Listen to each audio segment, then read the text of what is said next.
Os soldados da Rússia começaram a lutar de maneiras diferentes das que vimos antes.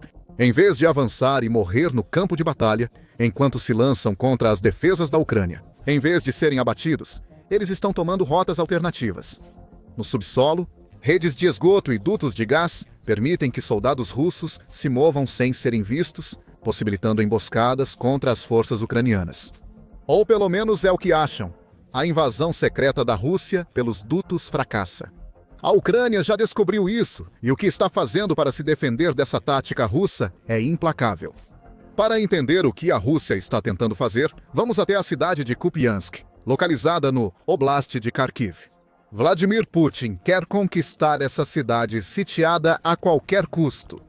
Para o presidente da Rússia, isso significa mandar seus soldados para a rede úmida e suja de tubulações sob a cidade. A ideia é até elegante em sua simplicidade. Enquanto rastejam por essas tubulações, os soldados russos são quase impossíveis de detectar. Talvez ajudados pelo fato de a Ucrânia estar distraída com os combates na superfície, as tropas dos dutos avançam lentamente até posições vantajosas antes de romperem os canos por onde estão passando. Russos atacam, forças ucranianas são surpreendidas e Rússia vence. Essa é a teoria por trás da tática que soldados russos tentaram aplicar, segundo o Kiev Independent em 12 de setembro. Enquanto avançavam em Kupiansk, os soldados da Rússia se viram atravessando um gasoduto que passa pelo rio Oskil, que fica perto da cidade.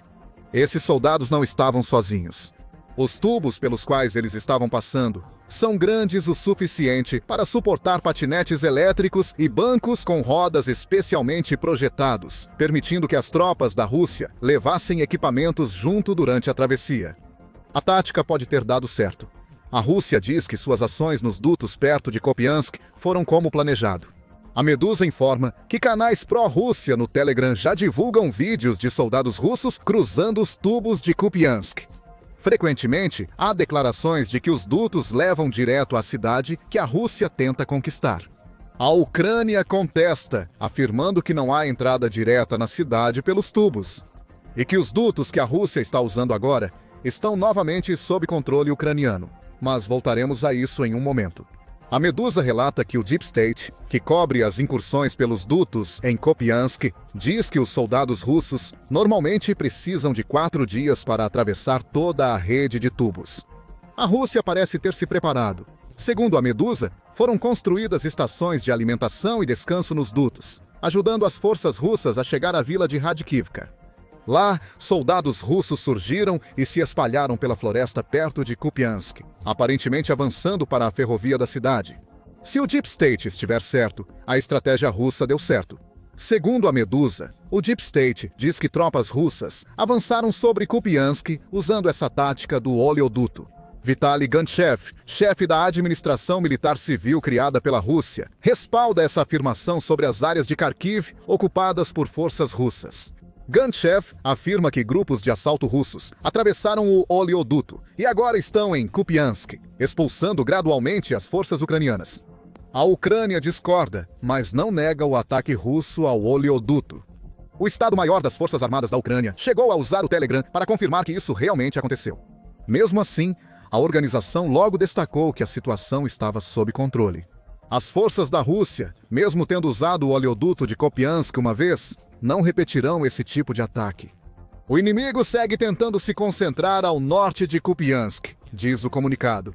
A saída do oleoduto usada pelo inimigo para mover tropas a Kupiansk agora está sob controle dos defensores ucranianos.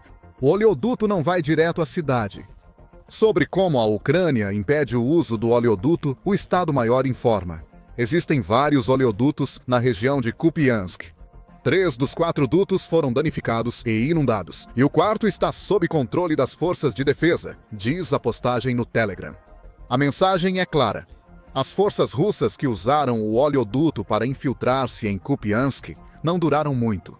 E qualquer um que tentar esse truque do oleoduto no futuro vai se deparar com água, ou com as armas dos defensores ucranianos do outro lado dos tubos. A Ucrânia negou rapidamente os relatos publicados pelo Deep State, que foi precipitado. Não há russos em Kupiansk, diz Andrei Kanashkevich, que lidera a administração militar da cidade de Kupiansk. Os combates estão nos arredores. Toda a cidade está sob controle de nossas forças de defesa, mas a situação em Kupiansk não é boa. Água, gás e eletricidade foram cortados, e cerca de 90% da cidade destruída pelos bombardeios russos. Ainda assim, a Ucrânia resiste e impede a Rússia de usar oleodutos para enviar infiltrados e sabotadores a Kupiansk. Ainda falta clareza sobre toda a situação. Parece que as informações de que tropas russas usaram oleodutos para entrar em Kupiansk estão incorretas. Eles perfuraram buracos nos oleodutos para sair e se dispersar perto de Kupiansk. Segundo a Ucrânia, os 4 principais dutos da rede de oleodutos estão alagados. Ou defensores ucranianos aguardam qualquer tropa russa que apareça. A Rússia atacou pelo oleoduto, a Ucrânia bloqueou, mas há mais nessa história. O que vimos em Kupiansk não é a primeira vez que a Rússia usa tubulações sob a Ucrânia para atacar, mesmo sem sucesso. A Ucrânia identificou a tática e lançou fortes defesas para deter infiltradores russos nos oleodutos. Vamos abordar ambos os tópicos mais adiante no vídeo, mas primeiro, a realidade do que esses ataques aos oleodutos significam para a Rússia considerar. Eles estão longe de ser fáceis. Em muitos casos, ficar nos dutos é tão perigoso para soldados russos quanto qualquer ação da Ucrânia. O uso de oleodutos pela Rússia em Kupiansk está longe de ser a primeira vez que ela utiliza essa estratégia. Vamos nos aprofundar um pouco mais nisso mais adiante também. Mas há um incidente que o Kiev Independent menciona, que demonstra o quão perigosas essas incursões pelos dutos podem ser do ponto de vista russo. Durante a tentativa da Rússia de expulsar as forças ucranianas de Kursk, em 2024 e 2025 soldados russos voltaram a usar os oleodutos. Um dos soldados, identificado como Igor Garuz, é de São Petersburgo. Garuz gravou um vídeo discutindo o caos total nos dutos de Kursk. Vídeo do canal Astra no Telegram mostra um verdadeiro show de horrores no subsolo, onde as pessoas enlouqueciam. Um atirou em si, outro apontou uma metralhadora para si, o terceiro bateu a cabeça e outro se chocou na parede. Garuz relata pânico nas condições dentro dos tubos. Garuz relatou um possível delírio coletivo, pois soldados foram obrigados a atravessar tubos escuros em condições terríveis por dias seguidos. Dezenas de soldados sufocaram, se suicidaram ou morreram em pânico e delírio, afirma Garuz no vídeo. Os dutos, vistos como acesso fácil a pontos estratégicos em Kursk, viraram túmulos para muitos soldados russos, vencidos pelas condições internas. O ponto é que as forças russas não estão tendo facilidade aqui. Eles rastejam dias por esgoto para chegar ao destino.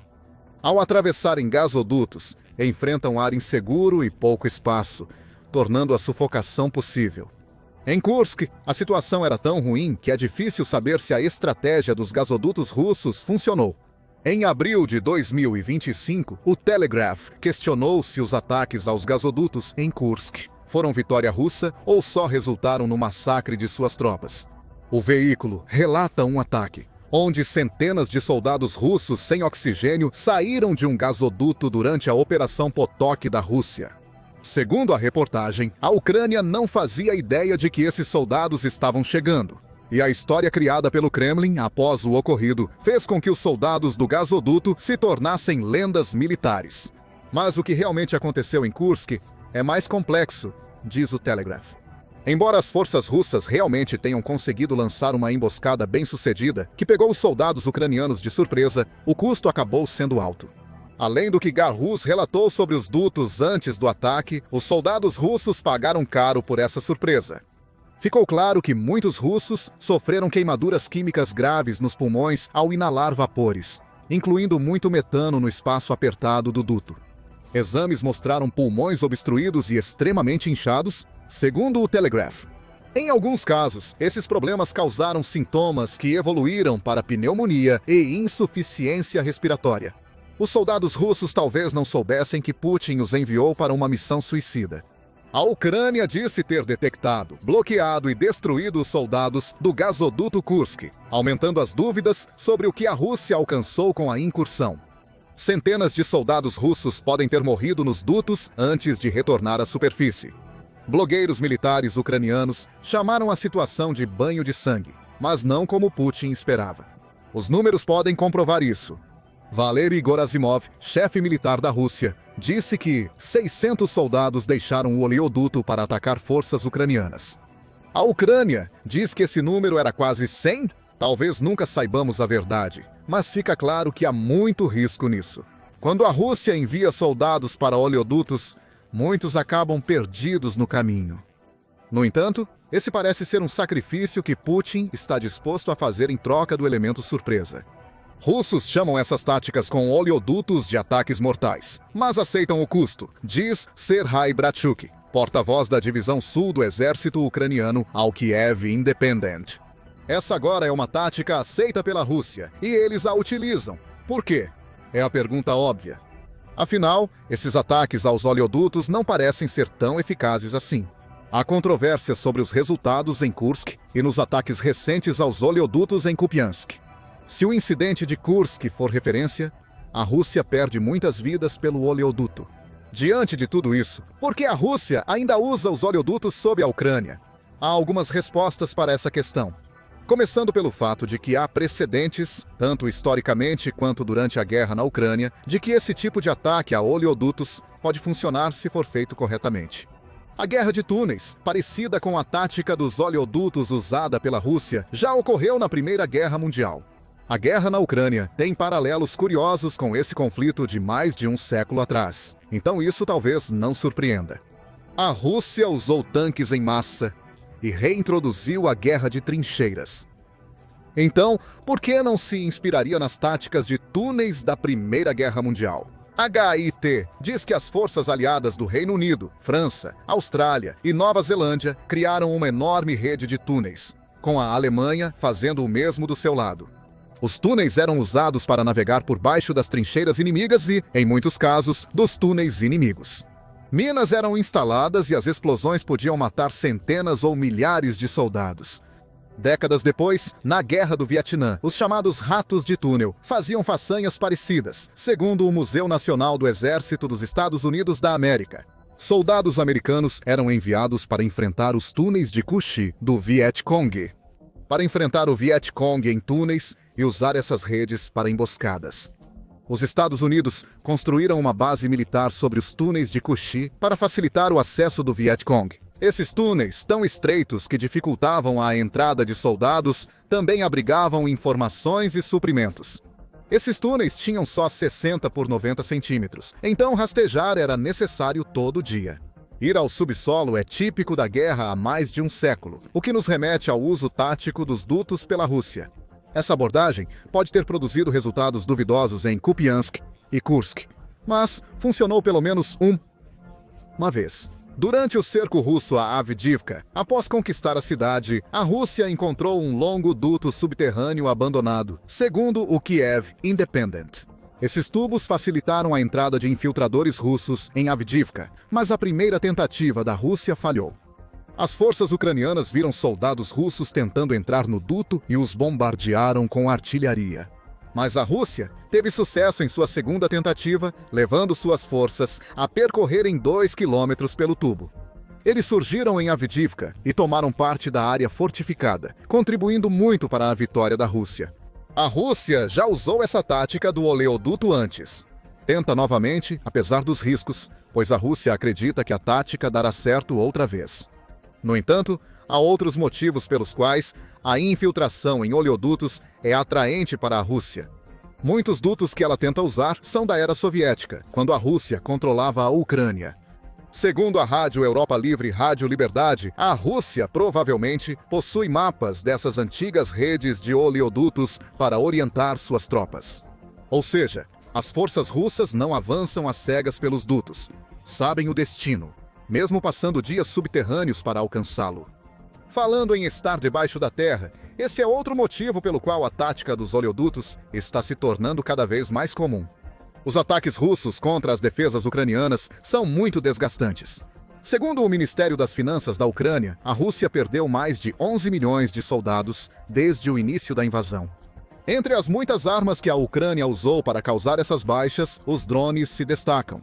A revista The Week afirma que até 80% das baixas na Ucrânia e Rússia são causadas por drones.